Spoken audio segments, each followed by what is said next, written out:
How was your trip? It was incredible. Did you have sex with anyone? A bit than that. I'm getting married. Was that a joke? Oh, you're joking. We're in Australia. All that sun and beer's got to piss you off eventually. This wedding is important, so I need everyone to behave, okay? So what are the bride and groom going to be doing on their final night of freedom? You're going to get wankered.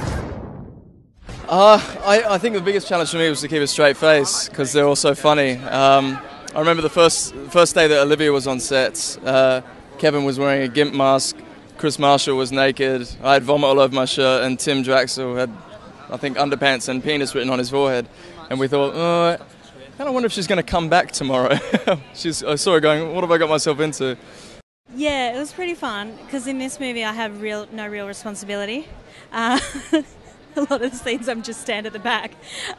So in that respect, yeah, it was really fun. I just enjoyed hanging out with all the guys. Found this guy who said he could sell us some weed. Are you mental? I'm not going to some skanky drug dealer's house. Quite fruity.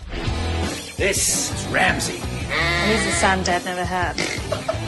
What is Ramsey doing in my room? I don't really want to deal with that on my wedding day. Sorry. Who was the most funny off camera? Who was the one that riled you up? Well, see, there's always this competition between Kevin and Chris to see who can outdo the other. So they're both incredibly funny people, and their wit is so quick and sharp. And They just bring their English humour down under? yeah, and there's, nothing's off limits. They just will take it anywhere.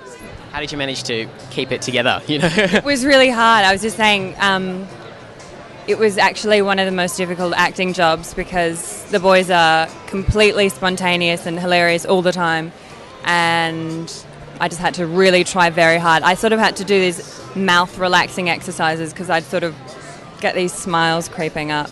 It's not too late to elope. Oh, Jesus, we've lost Luke. You're going to have to take care of the best man speech. Is that Ray's Coke? This will give you a bit of confidence up there. Really? Good afternoon, Barbara. Is that cocaine? Yeah. Well, don't just stand there gawping. Line them up! How did you enjoy having Olivia Newton-John as your mum on screen?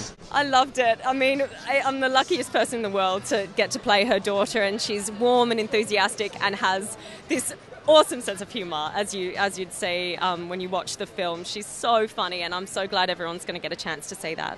That was probably the main reason why I wanted to do this movie, because I knew she was doing it, and I'm like, oh my God. Because, Grease is like one of my favourite movies of all time.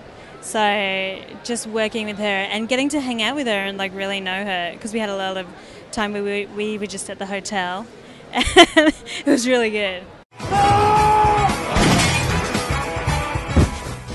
What was Stefan like as a director? He's got such a big name with Priscilla and everything. How did you find acting under his direction?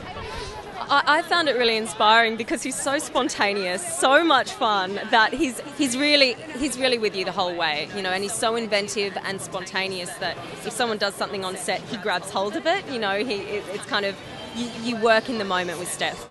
I think Stefan is probably.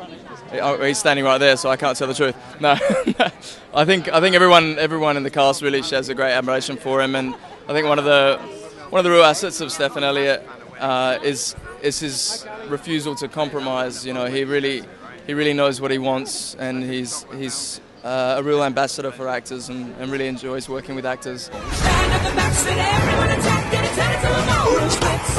And the girl in the corner's a boy, I wonder, and turn it to a motor. It's not what it looks like.